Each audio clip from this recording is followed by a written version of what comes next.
Hi everyone, welcome to my YouTube channel learning activities with R and only learning nothing else. आज हम would को देखेंगे बहुत ही detail से। इससे पहले मैं आपको बता दूं, अगर आप इस चैनल पर नए हैं तो इस चैनल को सब्सक्राइब करें और वीडियो अच्छा लगे तो लाइक करें और मित्रों और दोस्तों के साथ शेयर करें और हाँ, बेल आइकन को प्रेस कर ले ताकि आने वाली वीडियो का नोटिफिकेशन आपको टाइम पर मिल जाए। अब हम देखते हैं आज का अपना topic would. Use of would, would का प्रयोग। वुड एग्जाम के लिए, कॉम्पिटिटिव एग्जाम के लिए, स्पोकन के लिए भी हर एंगल से बहुत ही इम्पोर्टेंट कॉन्सेप्ट है। तो हम इसको बहुत ही डिटेल से इसके एक एक कॉन्सेप्ट को आज खुलकर देखते हैं कि किस प्रकार हम वुड को राइटिंग और स्पोकन में यूज में ले सकते हैं। वुड का पहला कॉन्सेप्ट है wood is used with the sense of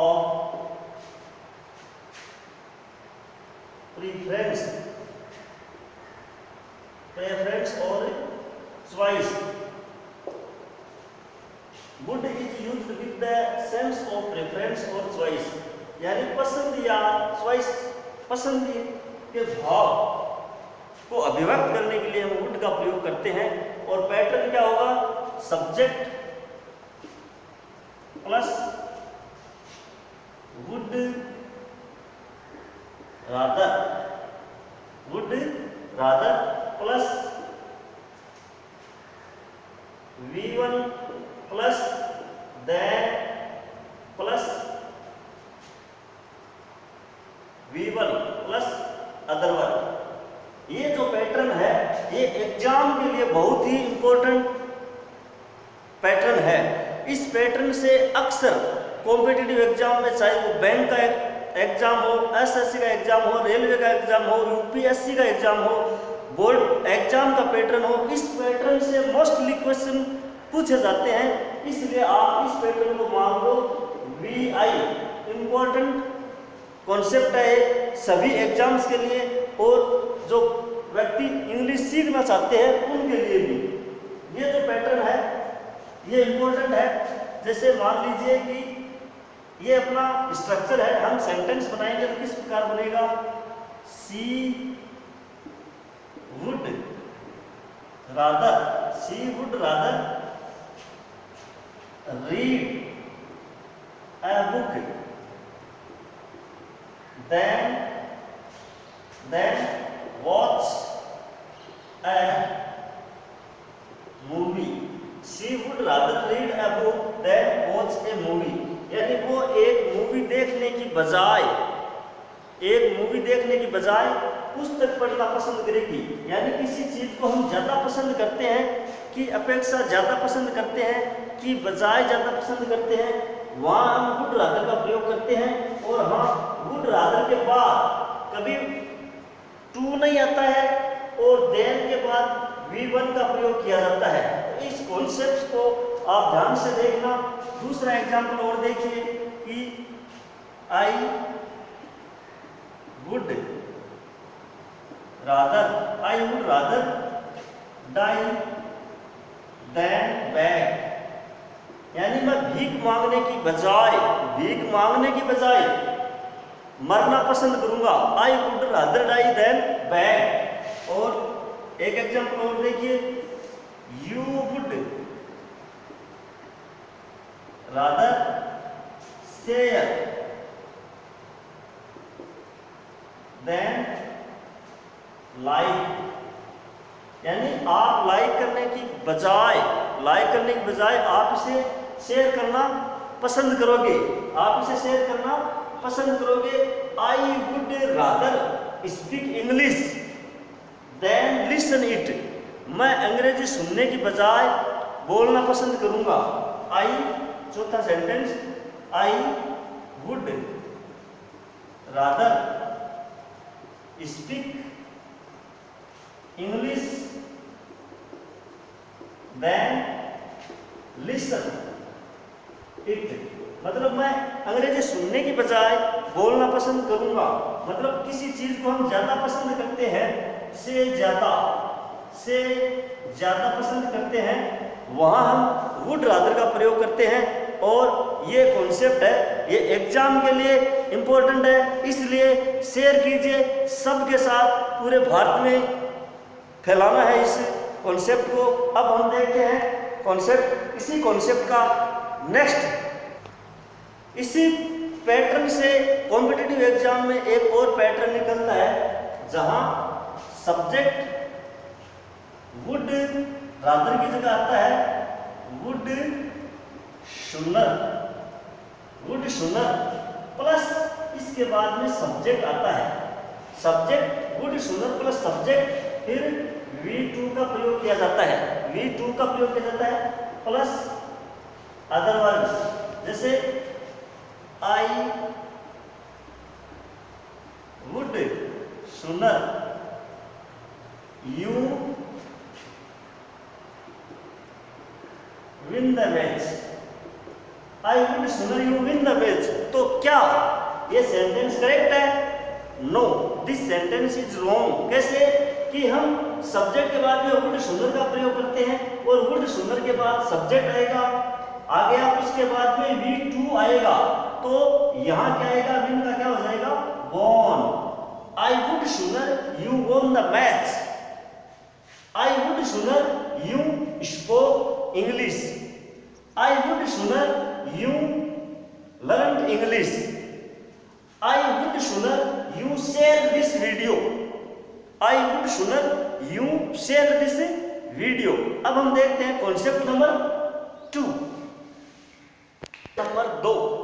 concept number 2 क्या कहता है कि would is used with the sense of would like to, would like to। और पैटर्न क्या बनेगा, स्ट्रक्चर क्या होता है, सबसे पहले सब्जेक्ट लगाते हैं, उसके बाद में would like to plus V1 plus otherwise. यानी इंपॉर्टेंट बात यह है कि वुड लाइक टू के बाद V1 का प्रयोग करना है, वुड लाइक टू के बाद V1 का प्रयोग करना है। और अर्थ क्या होता है, चाहूंगा, चाहूंगा मैं तुझे सांझ सवेरे, ठीक है। जैसे I would like to meet you soon, I would like to meet you soon, मैं तुम्हें जल्दी मिलना चाहूंगा, I would like to meet you soon, मैं तुमसे जल्दी मिलना चाहूंगा। दूसरा she would like to go to market, यानी वह बाजार जाना चाहेगी, she would like to go to market, वह बाजार जाना चाहेगी। और you would like to share it, you would like to share it, आप इसे शेयर करना चाहोगे। you would like to speak English, आप अंग्रेजी बोलना चाहोगे। you would like to play, आप खेलना चाहोगे। इस प्रकार हम इस पैटर्न के माध्यम से ज्यादा सेंटेंस बना सकते हैं और अपनी इंग्लिश है उसको इम्प्रूव कर सकते हैं। एक एग्जाम्पल और देखिए, ये एग्जाम्पल नंबर 1, ये 2, ये 3, एक 4, I would like to love you, I would like to love you from dusk to dawn, I would like to love you from dusk to dawn, यानी चाहूंगा मैं तुम्हें सांझ सवेरे।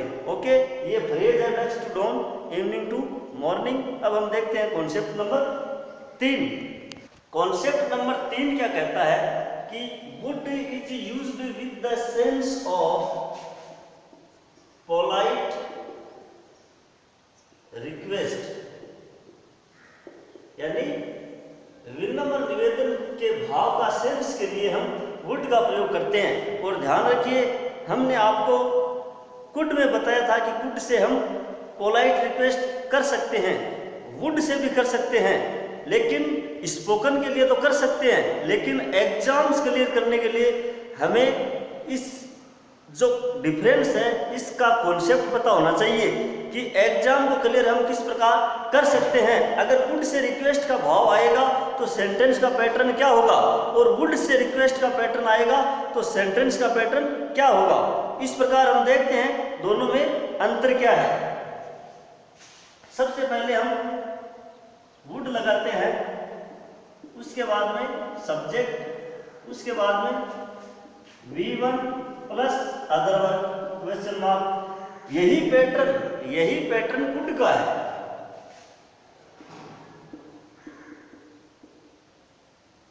Subject plus V1 plus other verb question mark. अब देखिए, spoken के लिए तो ठीक है, ये पैटर्न स्पोकन के लिए तो ठीक है, लेकिन हमें वो ढूंढना है डिफरेंस जहां से हम कॉम्पिटिटिव एग्जाम क्लियर कर सके। इसलिए आपको क्या करना है, सबसे पहले वुड लगाते हैं। जैसे दो एग्जांपल लेते हैं, वुड यू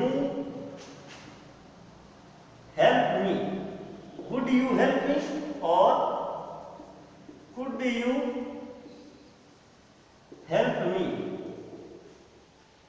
ये स्पोकन का पैटर्न है। कॉम्पिटिटिव एग्जाम में कभी भी इस पैटर्न से क्वेश्चन नहीं पूछे जाते हैं, इसलिए वो कुछ अलग हटकर पूछेगा जहां स्टूडेंट फंस जाते हैं। तो क्या करते हैं, वुड के बाद में लगाएगा प्लीज, सब्जेक्ट के बाद क्या आएगा, यहां प्लीज, प्लीज। और कुड वाले सेंटेंस में अगर रिक्वेस्ट है तो अंत में आएगा प्लीज, ठीक है। यानी वुड से रिक्वेस्ट कर रहे हैं तो सब्जेक्ट के बाद में प्लीज आएगा, और कुड से रिक्वेस्ट कर रहे हैं तो सेंटेंस के लास्ट में प्लीज आएगा। इसलिए would you please help me, would you help me please, यहां आएगा प्लीज, यहां आएगा। तो देख लीजिए, इसी प्रकार एक सेंटेंस और देखना कि would you please give me your cell phone, would you please give me your cell phone. और इसी प्रकार अगर कुड से करेंगे तो COULD, कुड यू प्लीज, यहां प्लीज नहीं आएगा, could you give me your cell phone please. ये दोनों में अंतर है। और हाँ, ध्यान रखना कि विल से भी पोलाइट रिक्वेस्ट करते हैं, माइट से भी करते हैं, वुड से भी करते हैं, कुड से भी करते हैं। सबका डिफरेंस क्या है, ये मैंने आपको अलग अलग वीडियो देखकर प्रत्येक मॉडल के साथ बताया है कि किसका पैटर्न क्या होता है। अगर आपने पहले वाले वीडियो नहीं देखे हैं तो उन वीडियोज के लिंक आपको इसी वीडियो के डिस्क्रिप्शन में मिल जाएगा, आप वहां जाकर देख सकते हैं। अब हम देखते हैं कॉन्सेप्ट नंबर 4। फोर्थ कॉन्सेप्ट है कि would is used with the sense of I wish. I wish का अर्थ क्या होता है, काश। और आई विश के स्थान पर आप वुड दैट का प्रयोग कर सकते हैं। अर्थ क्या निकलेगा, काश। और सेंटेंस का पैटर्न क्या बनेगा, आप लगाओ आई विश या वुड दैट, ये दोनों आ गया। इसके बाद में सब्जेक्ट प्लस वाज या verb plus other verb, noun या अदर वर्ब आ सकता है, नाउन भी आ सकता है, नाउन या other verbs. I wish would that, दोनों का अर्थ सेम ही है, काश, काश, काश मैं भारत का प्रधानमंत्री होता, would that I were prime minister of India, काश मैं पक्षी होता, would that I were A bird. तो आप इसी सेंटेंस को आई विश से भी बना सकते हैं, I wish I were prime minister of India, I wish I were A bird, ठीक है। तो आई विश के स्थान पर वुड दैट का प्रयोग करते हैं, दोनों का मीनिंग सेम होता है, काश। वुड दैट, उसके बाद में subject I were prime minister of India, of India, और इसी को आप I wish I were prime minister of India बना सकते हैं, I wish you were share it, would that you were share it, काश आपने इसे शेयर किया होता। तो इस प्रकार आई विश के स्थान पर हम वुड दैट का प्रयोग कर सकते हैं और दोनों का अर्थ समान होता है, मीनिंग समान होता है, काश। ओके, अब देखते हैं कॉन्सेप्ट नंबर 5। कॉन्सेप्ट नंबर 5 देखते हैं, would is used with the sense of past habit, past habit यानी भूतकाल की आदत को अभिव्यक्त करने के लिए वुड का प्रयोग करते हैं, और पास्ट हैबिट को एक्सप्रेस करने के लिए हमारे पास दो वर्ड है, एक तो है यूज्ड टू और दूसरा वर्ड है वुड। वुड पैटर्न क्या होता है, इसका subject plus used to plus V1 plus other word, और इसका पैटर्न क्या बनेगा, subject plus would plus V1 plus other word. जैसे मैं कहूं my she would used to go to temple, she used to go to temple, वह मंदिर जाया करती थी, यानी करता था या करती थी या करते थे। इस प्रकार इस सेंटेंस का सेंस निकलता है हिंदी में, she used to go to temple, वह मंदिर जाया करती थी, और she would go to temple, इसी का भी अर्थ निकलेगा, she would go to temple यानी वह मंदिर जाया करती थी, तो इसी का भी करती थी, करता था या करते थे, ठीक है। लेकिन ये पैटर्न है स्पोकन के लिए, कॉम्पिटिटिव एग्जाम को आप इस पैटर्न से क्लियर नहीं कर सकते, इसलिए अब मैं आपको बता रहा हूं वो क्रांतिकारी चीज जो आपको सबके साथ शेयर करनी है।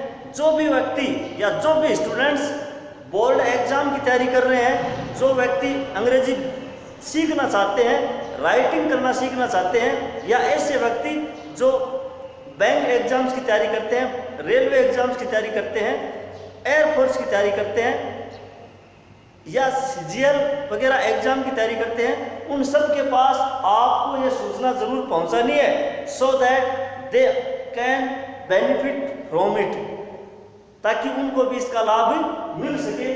तो क्या है वो क्रांतिकारी चीज, मैं आपको बताता हूं कि she used to go to temple, वह मंदिर जाया करती थी, और इसका मतलब रेगुलर जाया करती थी, और यहाँ she would go to temple, वह कभी कभार यानी यदा कदा मंदिर जाया करती थी। ये दोनों में डिफरेंस है, इसलिए इसके साथ वुड के साथ हमेशा ही अगर एग्जाम में क्वेश्चन आएगा तो इसके साथ आपको टाइम एक्सप्रेसिंग वर्ड्स यानी फ्रीक्वेंसी ऑफ टाइम शो करने वाले वर्ड्स जरूर दिए हुए मिलते हैं। वो कौन कौन से हैं देखते हैं। एक तो है इसमें समटाइम्स, समटाइम्स और usually, generally, seldom, sometimes, usually, generally, seldom, often और डेली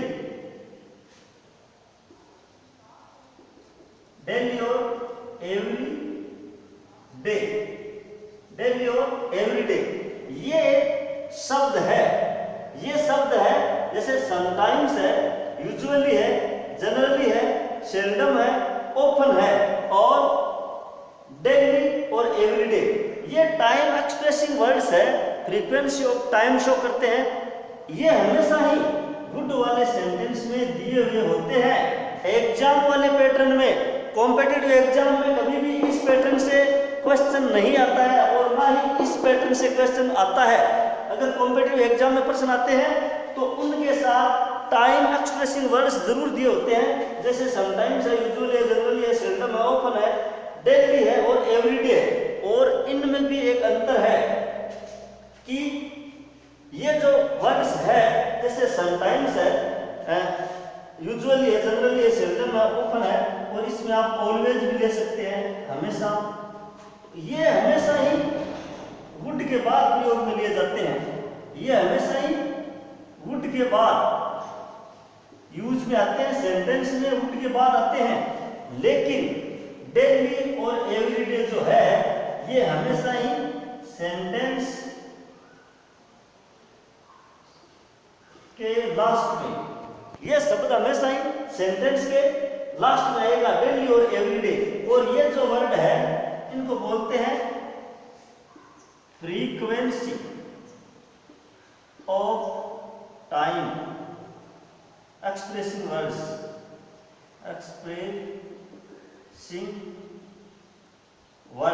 ये सेंटेंस के बीच में वुड के बाद और वर्ब से पहले मिलते हैं और ये हमें हमेशा ही सेंटेंस के लास्ट में मिलते हैं। ओके, अब मैं आपको देता हूं वो पैटर्न जिस पैटर्न से एग्जाम में क्वेश्चन आते हैं। तो चलिए देखते हैं, इसी कॉन्सेप्ट का है। पांचवा कॉन्सेप्ट है would is used with the sense of past habit. अब मैं इसमें बता रहा हूं आपको क्रांतिकारी चीज जो हमेशा ही एग्जाम में आपके लिए महत्वपूर्ण है। देखिए, सबसे पहले आपको व्हेन यानी सिंगल क्लोज, इस कॉन्सेप्ट से सिंगल क्लोज के सेंटेंस कॉम्पिटिटिव एग्जाम में नहीं आते हैं, हमेशा ही डबल क्लोज के सेंटेंस एग्जाम में आते हैं। और उसका पैटर्न क्या होता है वो देखिए। सबसे पहले when plus subject plus was या वर्ब प्लस नाउन या other word. When subject was verb या नाउन या अदर वर्ड। अब ये ध्यान रखना, ये पैटर्न पहले भी हो सकता है और बाद भी हो सकता है, लेकिन इस पैटर्न से अलग दूसरा कोई पैटर्न नहीं होगा। When subject was verb noun other word, उसके बाद में तीन पैटर्न बनते हैं। एक तो ये कि इसके बाद में सब्जेक्ट लगाओ प्लस यूज्ड टू लगाओ प्लस V1 लगाओ प्लस अदर वर्ड लगाओ। ओके, दूसरा जो बनता है वो सब्जेक्ट प्लस वुड प्लस यहां वुड के बाद टाइम एक्सप्रेसिंग वर्ड्स, जो जैसे समटाइम्स है, यूजुअली है, सेल्डम है, ऑफन है, जो मैंने आपको अभी बताए थे, plus V1 plus other word. अब अदर वर्ड में कुछ टाइम एक्सप्रेसिंग वर्ड है वो सेंटेंस के लास्ट में मिलते हैं, जैसे मैंने आपको बताया डेली है और एवरीडे है। तीसरा जो पैटर्न इस सेंटेंस इसका बनता है वो है subject plus V2 plus other word. ये तीन इंपॉर्टेंट पैटर्न है। अगर वुड से क्वेश्चन आता है तो हमेशा ही इसी पैटर्न से आएगा कॉम्पिटिटिव एग्जाम में।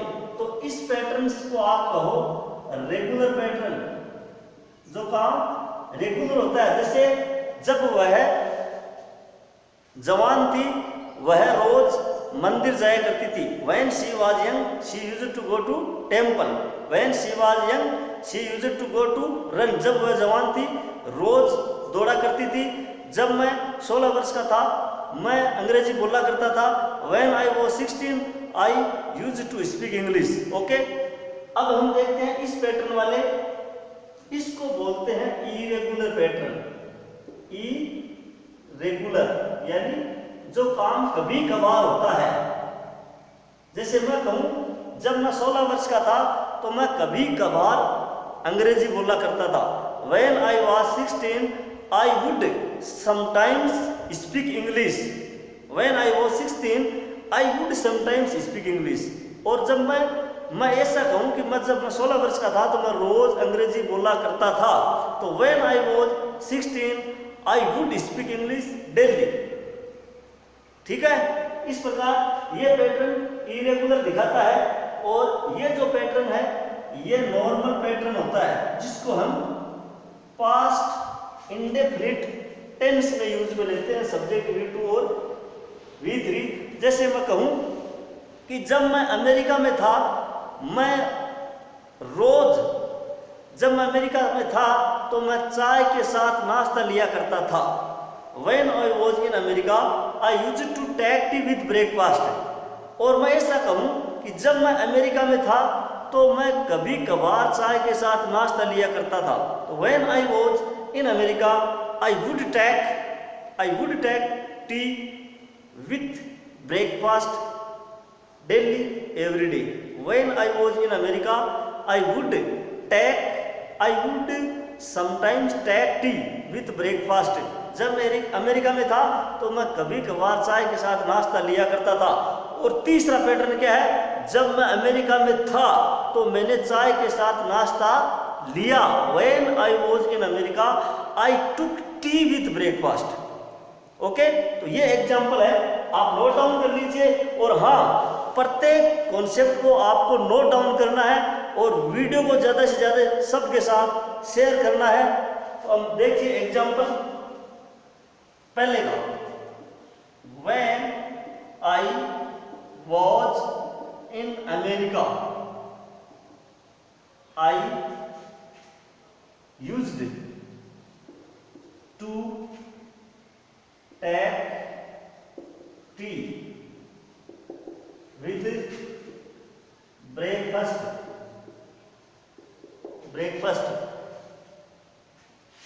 Number 2, When I was in America I would sometimes time expression word आ गया, would के बाद I would sometimes take tea with breakfast। Okay, तीसरा एग्जांपल देखिए कि When I was in America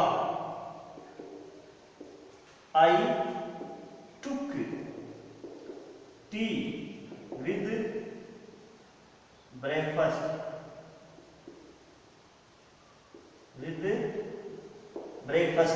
तो आप देखिए कि यूजेड टू है, ये रेगुलरिटी शो करता है, जो काम नियमित रूप से होता है। जैसे मैं रोज चाय के साथ नाश्ता लिया करता था।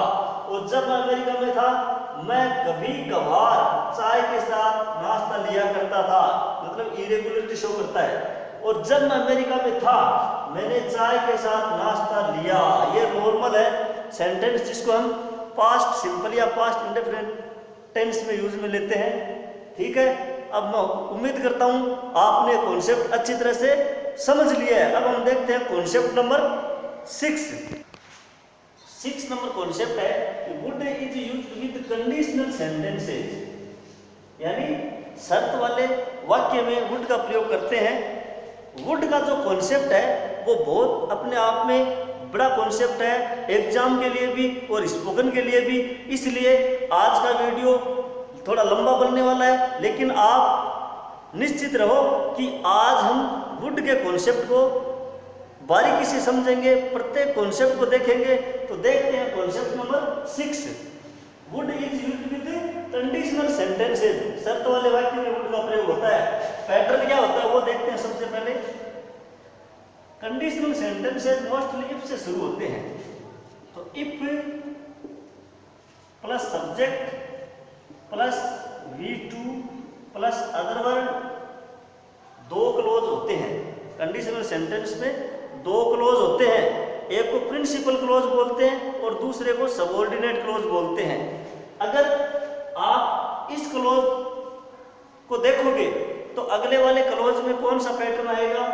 Subject plus would plus V1 plus other word, ये पैटर्न बनेगा।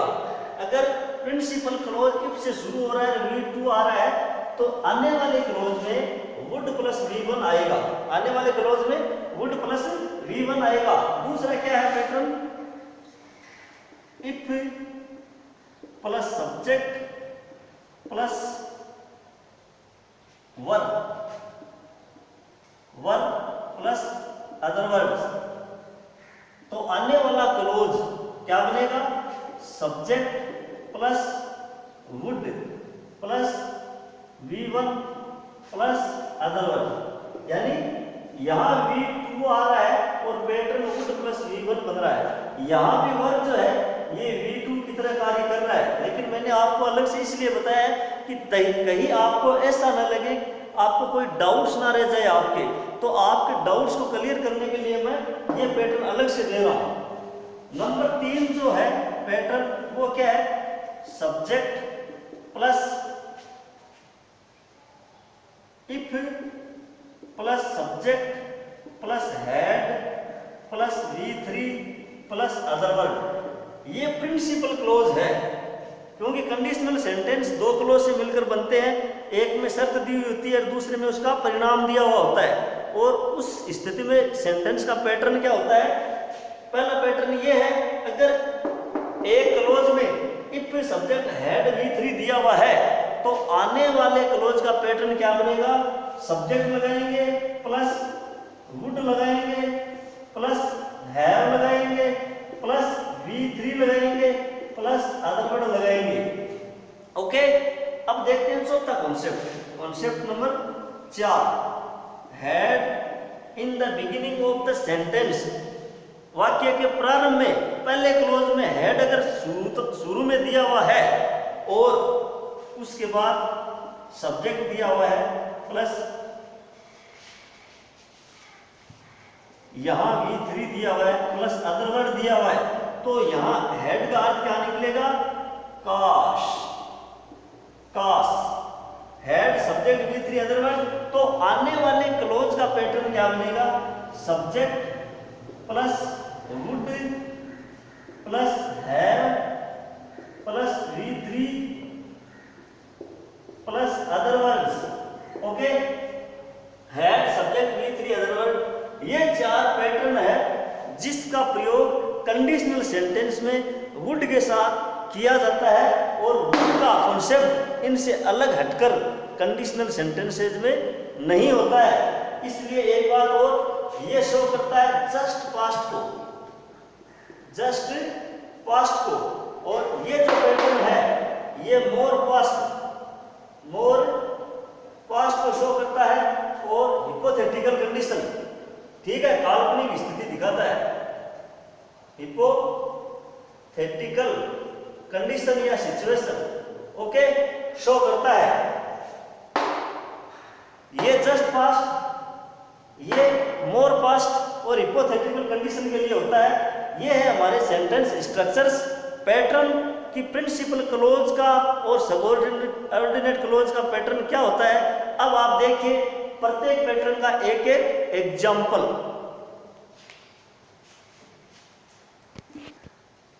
ये पैटर्न है जिनसे अक्सर कंडीशनल सेंटेंस के साथ वुड का प्रयोग करते हैं। अब देखिए प्रत्येक स्ट्रक्चर का एक एक एग्जाम्पल मैं देता हूं आपको। If subject V2 other word, तो एग्जाम्पल देखिए, if the students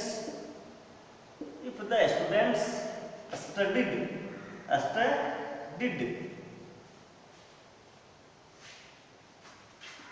they would pass exam, they would pass the exam. अगर विद्यार्थी अध्ययन करते तो वे परीक्षा पास कर लेते, ठीक है। और दूसरा एग्जाम्पल देखिए, if I were you, if I were you I wouldn't say so, यानी वुड के बाद में नोट लगाने से नेगेटिव सेंटेंस बनता है। If I were you I wouldn't say so, अगर मैं तुम्हारी जगह होता, अगर मैं तुम होता तो मैं ऐसा नहीं कहता। If I were you I wouldn't say so, अगर मैं तुम्हारी जगह होता या तुम होता तो मैं ऐसा नहीं कहता। If I were you I would share it, अगर मैं तुम्हारी जगह होता तो इसे शेयर कर देता, पूरे भारत में पहुंचा देता, प्रत्येक स्टूडेंट के पास पहुंचा देता। तीसरा देखिए, if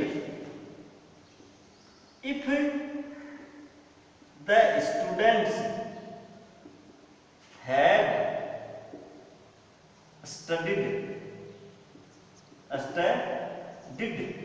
if the students had studied honestly,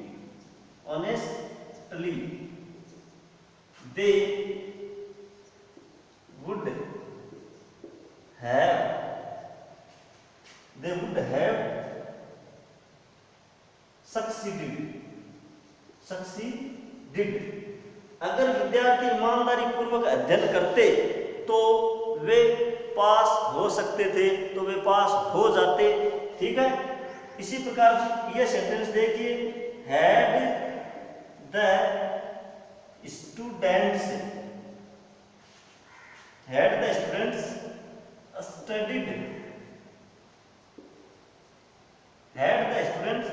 studied, काश विद्यार्थी अध्ययन करते, काश विद्यार्थी पढ़ते।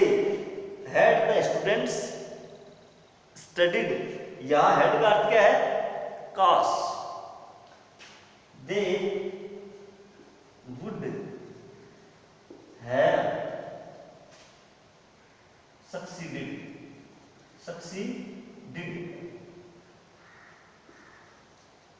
They would have succeeded. तो ये स्ट्रक्चर्स और एग्जाम्पल्स है। अगर आपको इस कॉन्सेप्ट को क्लियर करना है तो आप ज़्यादा से ज़्यादा इस स्ट्रक्चर्स के माध्यम से सेंटेंस बनाने का प्रयास करें। आई होप कि आपको कोई भी इस कंसेप्ट से रिलेटेड आपको कोई भी कॉन्सेप्ट या कोई डाउट्स नहीं रहेगा। अगर आपको कोई कंफ्यूजन है तो आप मुझे कमेंट करके पूछ सकते हैं, मैं आपके कमेंट का जरूर जवाब दूंगा। ओके, अब हम देखते हैं concept number 7। Concept number 7, would is used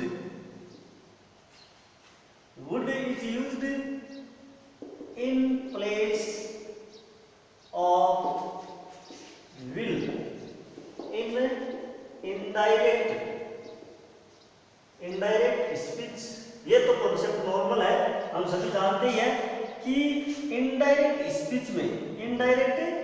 speech में विल को हम वुड में कन्वर्ट करते हैं, विल को वुड में कन्वर्ट करते हैं और विल को शुड में भी कन्वर्ट करते हैं। कब करते हैं ये मैं आपको जब डायरेक्ट पढ़ाऊंगा तब बताऊंगा कि हम कब विल को शुड में कन्वर्ट करते हैं in indirect speech.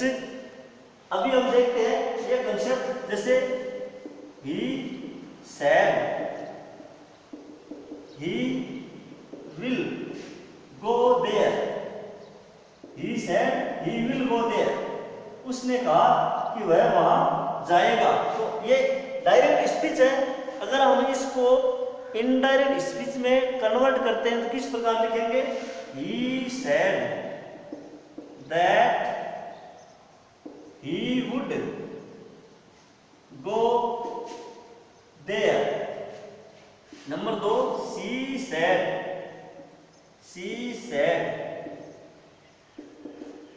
you will love me, she said you will love me।